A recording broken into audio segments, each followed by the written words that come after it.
എല്ലാം ഇപ്പോഴും ഉച്ചയ്ക്കത്തെ ചോറും കറികളൊക്കെ അല്ലേ നിങ്ങൾ കാണാറ്. അപ്പോൾ ഇന്ന് ഞാൻ വൈകുന്നേരത്തെ റുട്ടീൻ ഒന്ന് കാണിക്കാമെന്ന് വിചാരിച്ചു. ഇന്ന് രാത്രിയത്തിന് ചപ്പാത്തിക്ക് കറിയായിട്ട് ഞാൻ പാലക് പനീറാണ് ഉണ്ടാക്കുന്നത്.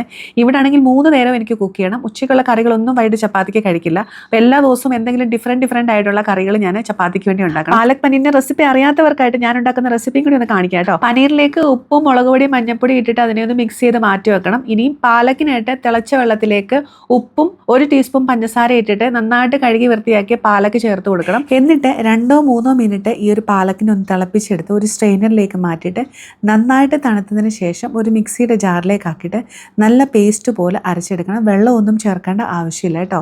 ഇനി ഒരു പാനിലേക്ക് കുറച്ച് ബട്ടറും കുറച്ച് ഓയിലും ഒഴിച്ചിട്ട് ഈ ഒരു മിക്സ് ചെയ്ത് വെച്ചിരുന്ന പനീറുണ്ടല്ലോ അതങ്ങോട്ട് 2-3 മിനിറ്റ് ഇതിലൊന്ന് ഷാലോ ഫ്രൈ ചെയ്തെടുത്തിട്ട് ആ ഓയിലിൽ നിന്ന് മാറ്റി കൊടുക്കണം.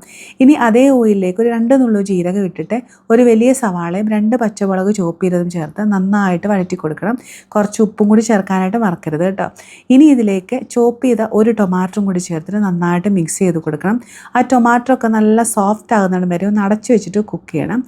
അതിനുശേഷം അതിലേക്ക് ഒരു 1/2 ടീസ്പൂൺ മഞ്ഞൾപ്പൊടിയും 1 ടീസ്പൂൺ മുളക് പൊടിയും 1 ടീസ്പൂൺ മല്ലിപ്പൊടിയും കൂടി ചേർത്തിട്ട് നന്നായിട്ടൊന്ന് മിക്സ് ചെയ്തതിന് ശേഷം അരച്ചു വെച്ച പാലക്കും കൂടെ ചേർത്തിട്ട് നന്നായിട്ട് മിക്സ് ചെയ്യുക കേട്ടോ.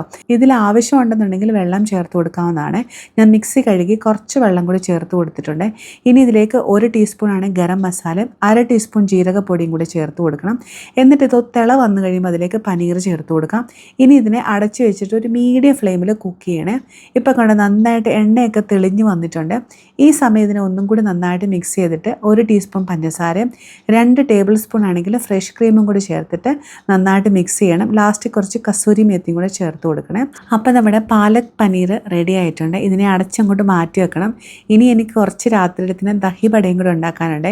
ഇപ്പോൾ ചൂട് കാലമായിട്ടില്ലേ, അപ്പോൾ ചൂട് കാലത്ത് ഈ ഒരു ദഹിബട നല്ല അടിപൊളി ടേസ്റ്റാണ്.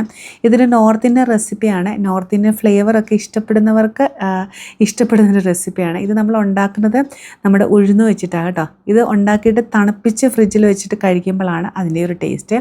അപ്പോൾ ഇന്ന് പാലക് പനീറിൻ്റെ കൂടെ ഞാൻ ഫ്രോസൺ പൊറോട്ട വാങ്ങിച്ചായിരുന്നു. അത് ഉണ്ടാക്കിയിട്ട് മോനെ കൊണ്ട് അടുപ്പിച്ചെടുക്കും. അപ്പോൾ ഞങ്ങളുടെ ഇന്നത്തെ ഡിന്നർ ഇതൊക്കെയായിരുന്നു. നല്ല അടിപൊളി ടേസ്റ്റായിരുന്നു ദഹിബട.